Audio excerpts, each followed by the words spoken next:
Bonjour tout le monde, bonjour frères chrétiens. C'est d'abord à vous, frères chrétiens, que je m'adresse, et puis à d'autres personnes à qui ça intéresse.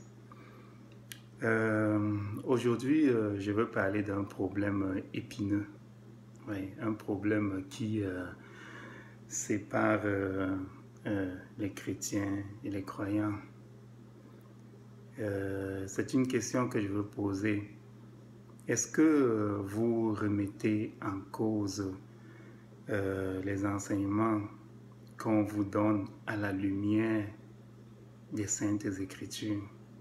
En d'autres termes, est-ce que comme l'apôtre Paul disait, est-ce que vous allez vérifier si ce que votre pasteur vous dit ou bien votre prêtre vous dit est vrai sur toute la ligne, selon tout l'enseignement de la Bible, selon l'ensemble de la Bible? Je vais essayer de vous mettre dans le contexte pour que vous compreniez de quoi je parle. Un jour, je discutais avec un chrétien exalté, et tous les deux on était assez exaltés, on parlait de Dieu, jusqu'à ce que un point vienne nous séparer.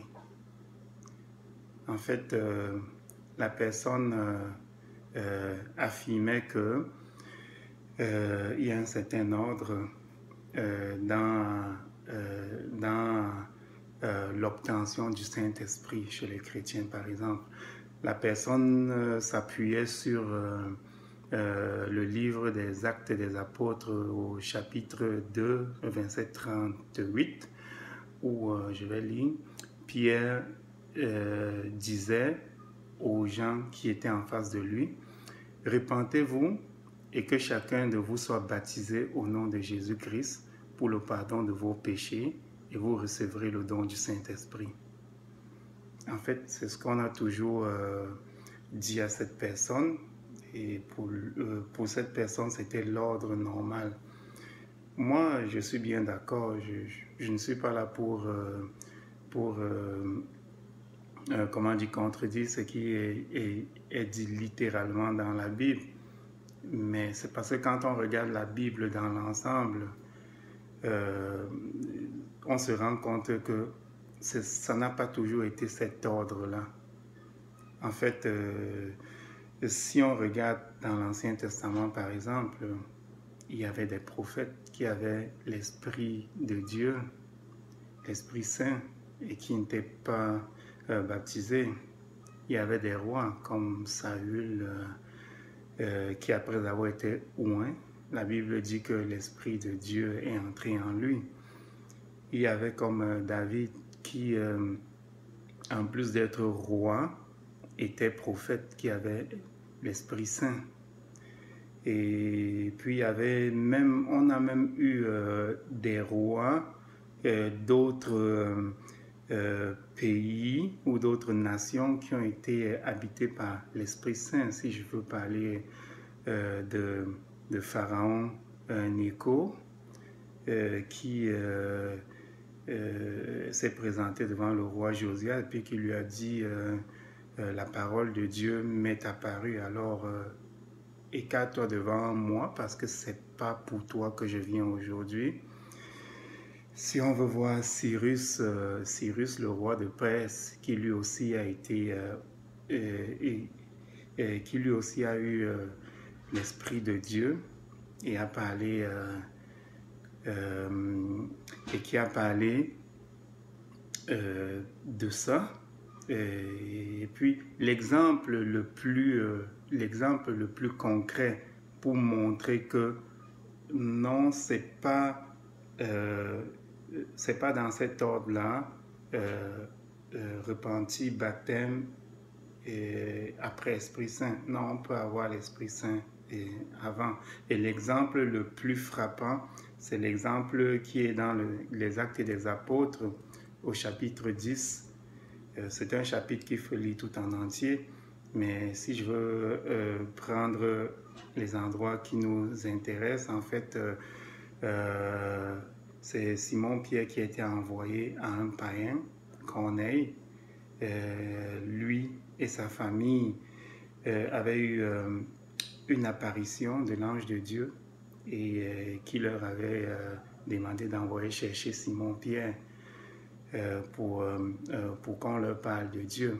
Alors quand Simon-Pierre est arrivé, et puis au livre des Actes au chapitre 10, les versets 44, 45, 46, 47 et 48, dit ceci. Comme Pierre prononçait encore ces mots, le Saint-Esprit descendit sur tous ceux qui écoutaient la parole. Tous les fidèles circoncis qui étaient venus avec Pierre furent étonnés de ce que le don du Saint-Esprit était aussi répandu sur les païens, car ils les entendaient parler en langue et glorifier Dieu. Alors Pierre dit, peut-on refuser l'eau du baptême à ceux qui ont reçu le Saint-Esprit, aussi bien que nous? Et il ordonna qu'ils fussent baptisés au nom du Seigneur. C'est comme pour dire, oui, on a un enseignement, mais il faut regarder, il faut regarder sur tout l'ensemble de la Bible pour pouvoir témoigner ou bien, comment dire, attester que c'est la seule façon. Donc, fait que ce qui m'a quand même amené à réfléchir, parce que tout au long de mon expérience, j'ai ce genre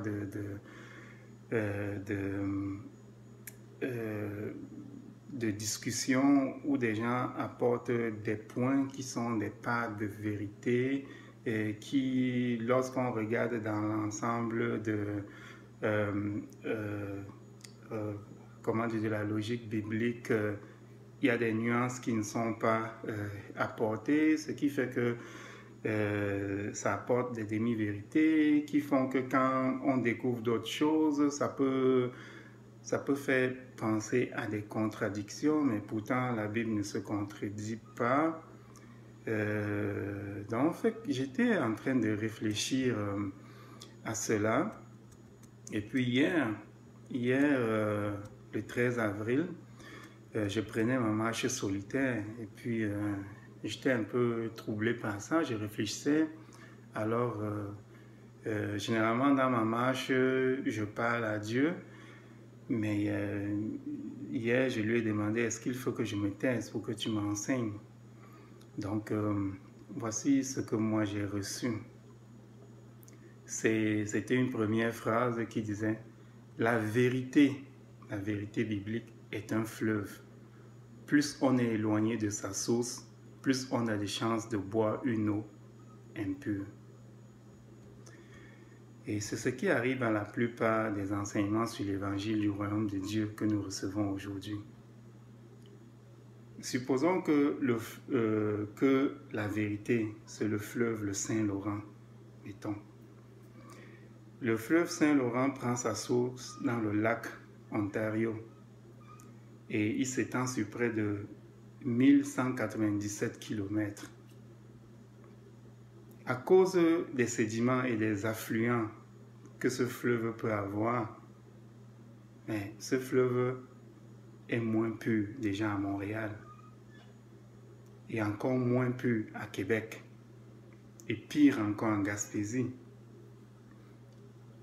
Moi, la question que je pose aux gens, c'est à combien de kilomètres sommes-nous aujourd'hui de la source du christianisme après 2000 ans? Est-ce que les eaux que nous buvons aujourd'hui sont encore pures? Et puis si on croit que ces eaux-là, ces enseignements-là sont purs, comment est-ce qu'on en est sûr? La première citation que j'ai demandé, que j'ai reçue, mettons, demande de se rapprocher de la source pour être sûr de boire une eau pure. Et puis aujourd'hui, beaucoup de gens pensent que la source c'est la Bible, le document papier qu'on a tous chez nous. Je dis oui, mais je dis non aussi. Et pourquoi?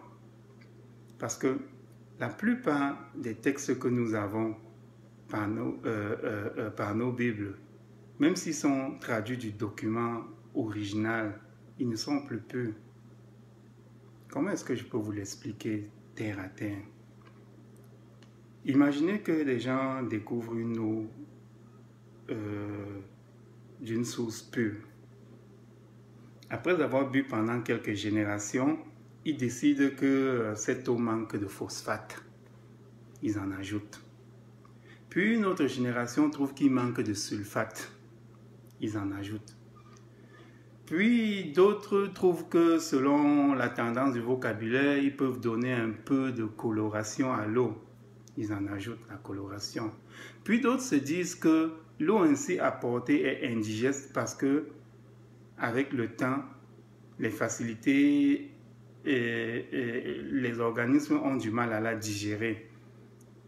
Alors, ils la rendent plus digeste selon eux, et ainsi de suite.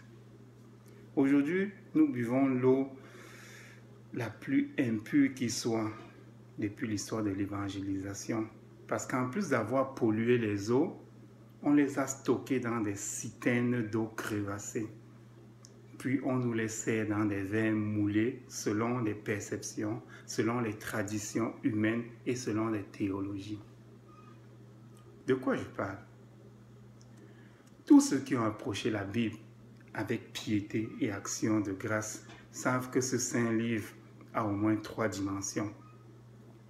La dimension narrative simple, la dimension morale et la dimension allégorique. Le sens de ces 3 dimensions peuvent être totalement changés si on décide de modifier un thème selon notre entendement, déplacer une ponctuation ou reformuler un contenu selon notre interprétation. Et puis parfois, le sens allégorique n'est soutenu que par un mot ou par un groupe de mots. Je vous donne un exemple. Dans le psaume 78, voici ce que la Bible de Jérusalem dit au verset 2. J'ouvre la bouche en parabole, j'évoque du passé les mystères. La version de Louis II dit du même passage, du même verset 2 du psaume 78, dit « J'ouvre la bouche par des sentences, je publie la sagesse des temps anciens. » Et la Bible du Semeur, quant à elle, dit ceci: « J'énoncerai des propos instructifs, j'évoquerai des secrets du passé. » La suite de ce psaume parle de l'exode du peuple juif, de leur départ de l'Égypte jusqu'à leur arrivée à la terre promise.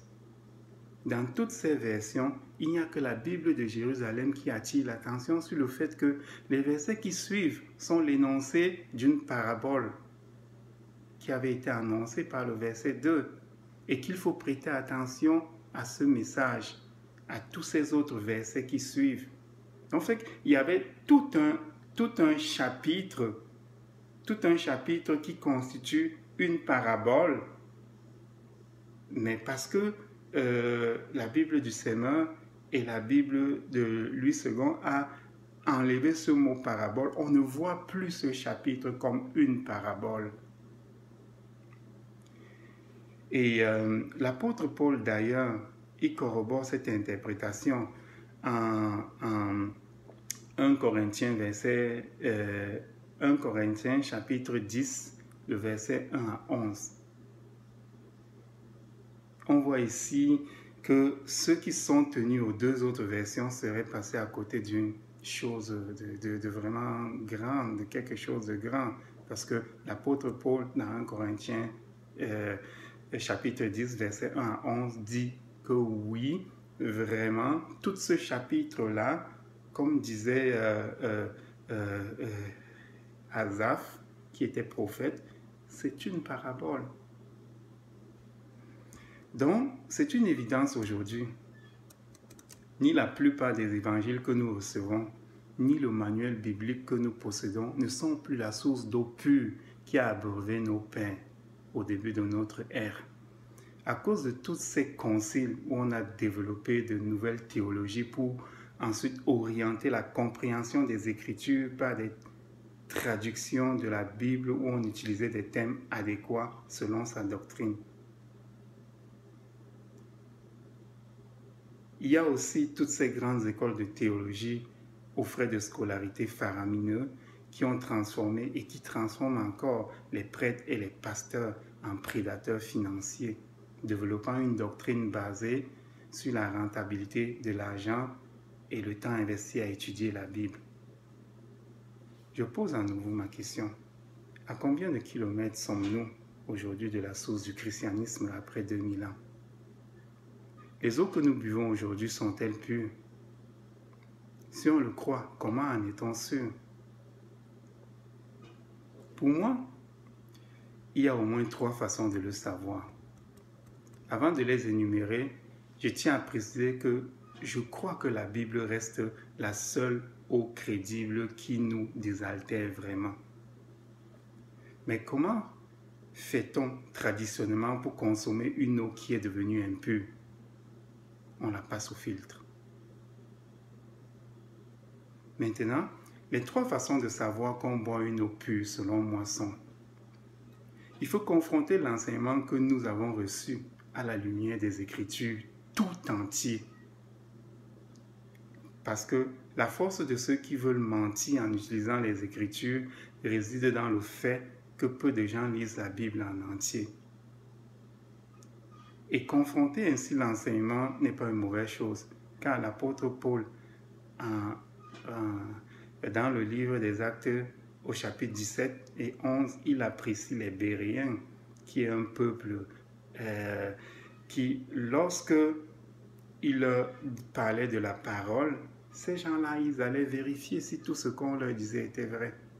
Alors, si un pasteur ou un prêtre s'irrite qu'on aille chercher pour vérifier ces enseignements, alors ce qu'il nous raconte aux gens, ça veut dire que quelque part, il n'est pas très clean. La deuxième façon est de se laisser enseigner par quelqu'un qui a prouvé être inspiré par Dieu, comme par exemple un prophète. Et puis je vous parle, et puis il y a une scène de la Bible, un épisode de la Bible qui me revient. C'est dans l'Ancien Testament, dans le livre 2 Rois, au chapitre 4, les versets 38 à 41. Ça parle du prophète Élisée et puis de quelque chose qu'il a fait. Et la Bible dit, Élisée revint à Gilgal et il y avait une famine dans le pays. Comme les fils des prophètes étaient assis devant lui, il dit à son serviteur, mets le grand pot et fais cuire un potage pour les fils des prophètes. L'un d'eux sortit dans les champs pour cueillir des herbes. Il trouva de la vigne sauvage et il y cueillit des coloquintes sauvages plein son vêtement. Quand il rentra, il les coupa en morceaux dans le pot où était le potage, car on ne les connaissait pas. On servit à manger à ces hommes, mais dès qu'ils eurent mangé du potage, ils se crièrent « La mort est dans le pot, homme de Dieu !» et ils ne purent manger.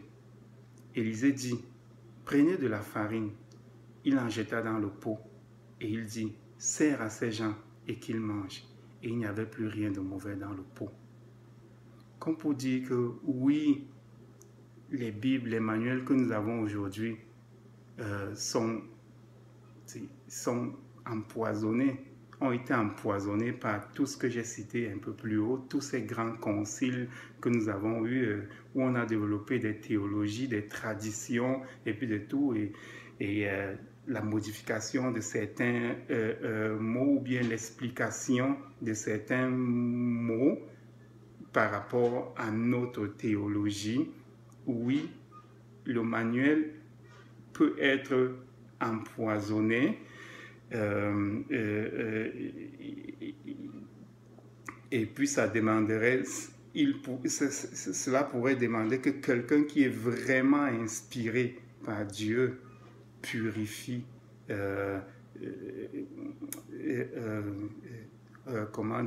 l'ensemble par sa compréhension ou par l'inspiration qui lui vient du Saint-Esprit. D'autres personnes, ce qu'ils font, c'est qu'ils se laissent guider par l'enseignement des premiers chrétiens. Je connais des gens qui suivent, qui recherchent les textes des premiers chrétiens. Les premiers chrétiens, ceux qui ont été des disciples directs des apôtres de Christ. Et puis ces textes existent. Si vous comparez l'enseignement de votre pasteur ou bien de votre prêtre avec ce que enseignaient ces premiers chrétiens qui étaient plus proches de la source, plus proches des enseignements des apôtres, vous pouvez être sûr au moins à 98% que ce que votre pasteur vous enseigne ou bien ce qu'on vous enseigne aujourd'hui est vrai. Et la troisième façon qui est la meilleure, c'est de prier.